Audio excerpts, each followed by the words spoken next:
అయితే human beings అయితే ఏయ్ రావే నేను రానండి ఏందే భలే ఉన్నావు, చిన్న మాట ఉంది నీతో మాట్లాడ ఏంటండి ఎప్పుడోపటి ఏదో చెప్తాను అంటారు. ఇదే కుక్కలో ఈ సీక్వెన్స్ కుక్కలో జరిగితే ఎలా ఉంటుంది?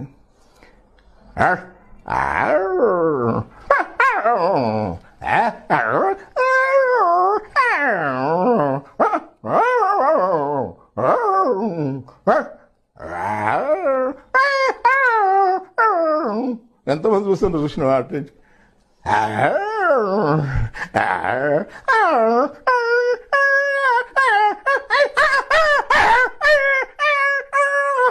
ఇద్దరు అడ్జస్ట్ అయిపోతారు.